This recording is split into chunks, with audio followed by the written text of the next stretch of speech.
Gentlemen, today we have received a new request from the Heroes Guild, which means we're gonna go out and have to quest. But first, we must get our supplies. So of course, no venture can go out alone without his bag of gold. And of course, we need our trusty weapon in case we come along any ruffians out there. For now, let us go. So we have now found an area which our quest resides. There are apparently bandits in this area which we must vanquish. But where are they? This area appears to be barren.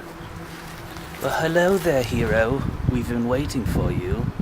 You wouldn't happen to fancy having any gold now, would you? Seems that I'm a little low. Oh, a bandit, are you? It just so happens I have a bit of gold right here. But unfortunately, it's not for you. But luckily for me, I've been sent here to kill you. Now prepare yourself. Oh, so it's a bit of a fight you want, huh? Alright, then let's do it. So you honestly think you can take me on? Well, yeah, well, how about this? Little bugger. And don't you think you're the only one who can use magic spells? I'm not too bad at them myself. Surely you don't think child's play like that could finish me off. But alas, this was a fun fight, but it's time to end it now. I'll be taking both your life and collecting my reward at the Heroes Guild.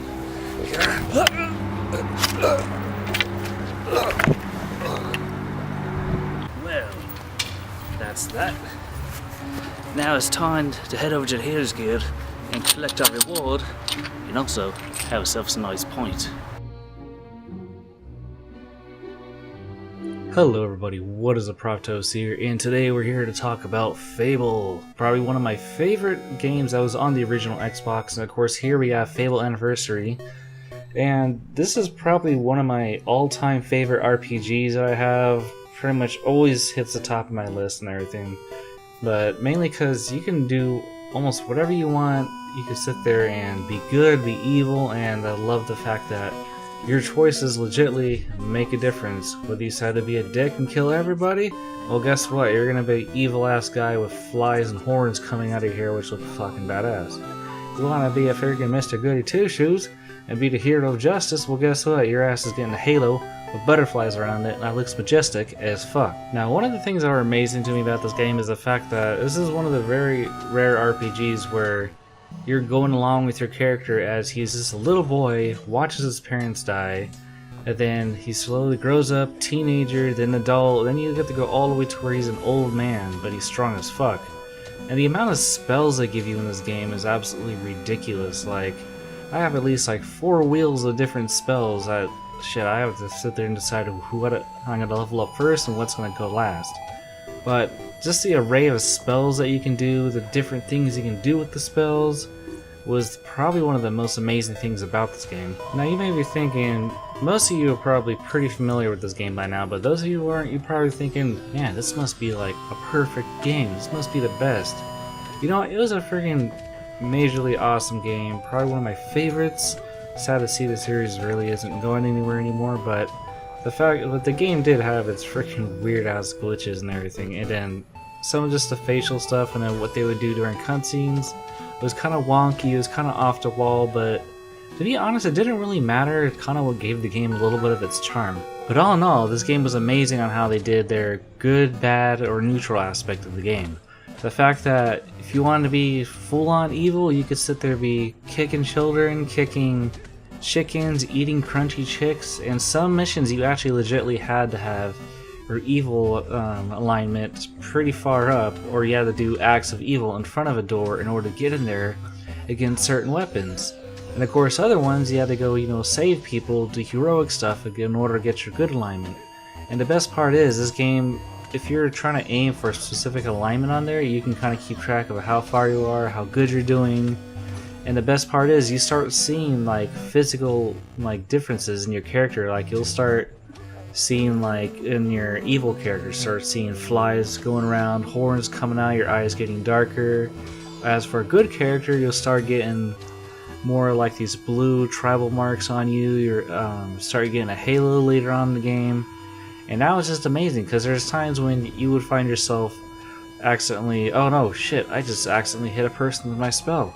I better go do something real quick in order to get that good point back up so it's not going to sit there and count against me. And that's what I actually freaking loved about this game, which kind of gave it a bit more of its immersive aspect to the game. Now, one part that does kind of make me sad is the fact that we're pretty much not really getting any Fable games anymore, because of the fact that we did have that weird looking board game one that was supposed to come out on Xbox One, but unfortunately that was cancelled and Lionhead's pretty much not really around anymore. And back when we got Fable 2 is still pretty good. I actually did spend a pretty good amount of time playing that one, and I did get immersed in the story. The story was fun, it was great, it had lots of tie-ins to the first Fable game, but the only downside was I noticed as Fable games like 2 and 3 were going, we didn't have that large variety of spells. For whatever reason, they decided to take that out of the game. I don't know why. You basically got your basic wind, lightning, fire, and I believe like the force bubble effect. But I don't know why they decided to do it, but they just took like your large array of spells that you had in the first one and just like, whoop, got rid of them.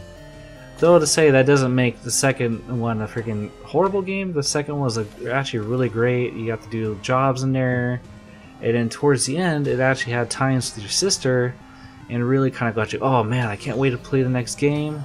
The thing I played was they had like a small DLC or some sort of thing I had to unlock, but after playing it I was like, oh man, I can't wait to see what's going to happen. The third game's going to answer all this, right?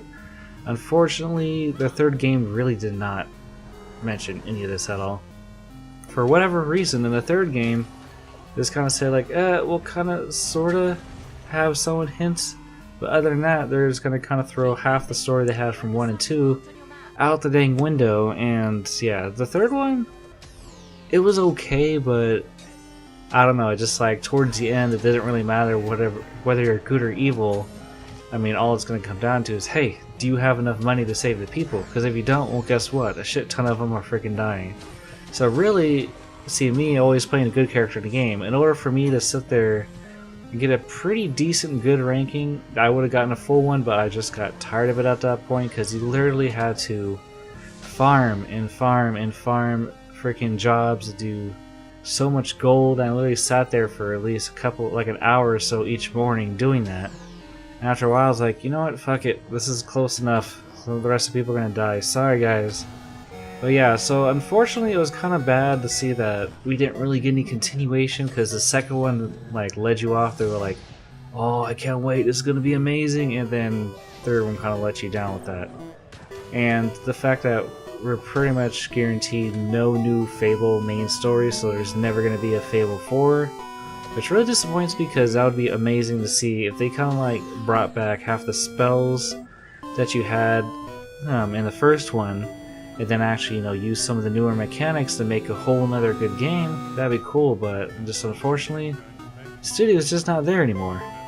But yeah, so if you guys had some awesome memories of this game, please be sure to comment below. I'd love to hear it. Like I said, this is the first game on the original Xbox that I was just completely immersed, completely addicted to. Shit, we had a freaking a sleepover at my friend's house where literally all of us brought our separate Xbox consoles with TVs and everything, and then sat there and just literally played that game for an entire night, and it was just freaking amazing as shit.